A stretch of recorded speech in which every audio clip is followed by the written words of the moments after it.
حضرت عمر رضی اللہ تعالی عنہ کی حکومت اور سلطنت 22 لاکھ مربع میل پر پھیلی ہوئی تھی، اور اس کے باوجود خوف خدا کا آپ کا عالم یہ تھا، آپ فرمایا کرتے تھے کہ نہر فرات کے کنارے اگر کوئی بکری بھی بھوک سے مر جائے تو مجھے خوف ہے کہ کل بروز قیامت اللہ کریم مجھ سے اس کے بارے میں پرسش فرمائے گا۔ اللہ اکبر کبیرہ۔ حضرت عمر فاروق اعظم رضی اللہ تعالی عنہ جب آپ کسی شخص کو کسی صوبے کا گورنر بناتے، وہاں کا حاکم بناتے، تو اس سے پہلے اس کے اثاثوں کی تفصیل لکھ لیا کرتے تھے، اور اس کے بعد جب وہ معزول ہوتا تو پھر اس کے اثاثوں کی دوبارہ چیکنگ ہوتی تھی، اور اگر اس کے اثاثے اس کی آمدن سے زیادہ ہوا کرتے اور وہ بندہ اس کی کوئی صحیح وجہ بیان نہ کر پاتا تو اس کا سارا مال بیت المال کے اندر جمع کروا دیا کرتے تھے۔ حضرت عمر فاروق اعظم رضی اللہ تعالی عنہ کی ایک شان یہ بھی ہے کہ ہجری سن کا آغاز آپ ہی نے فرمایا ہے، اور ایک اور مسلمانوں پر بڑا احسان حضرت عمر رضی اللہ تعالی عنہ کا یہ بھی ہے، صحیح بخاری کے اندر ہے کہ حضرت عمر ہی نے حضرت ابو بکر صدیق رضی اللہ تعالی عنہ کو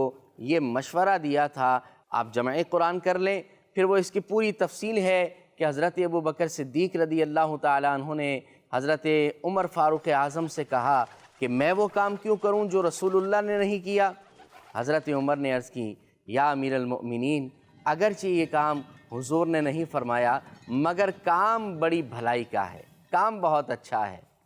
تو بہرحال پھر حضرت ابو بکر صدیق فرماتے ہیں کہ اللہ کریم نے مجھے شرح صدر عطا فرمایا، اور پھر جمع قرآن کا سلسلہ ہوا۔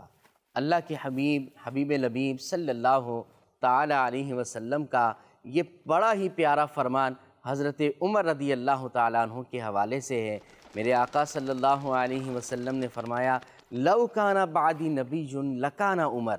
فرمایا اگر میرے بعد کوئی نبی ہوتا تو وہ حضرت عمر بن خطاب رضی اللہ تعالی عنہ ہوتے۔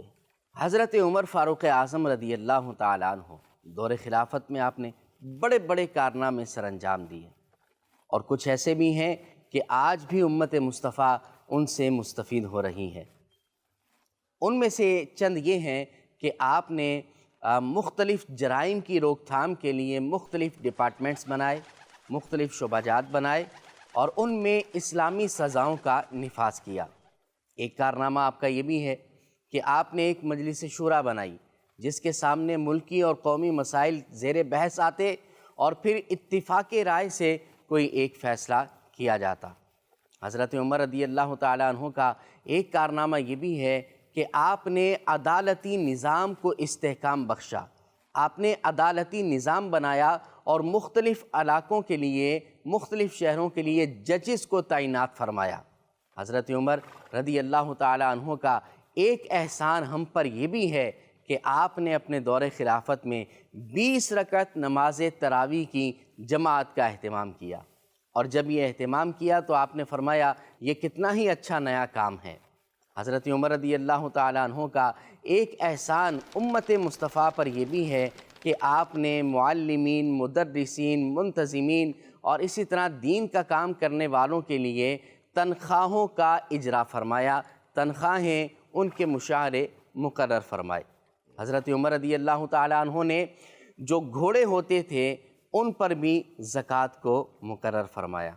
اور ایک آپ نے یہ بھی کیا کہ حضرت عمر رضی اللہ تعالی عنہ ہی کی کوششوں سے نماز جنازہ کی 4 تکبیرات پر اتفاق ہوا، اور آج بھی نماز جنازہ آپ پڑھتے ہیں تو 4 تکبیرات اس میں کہی جاتی ہیں۔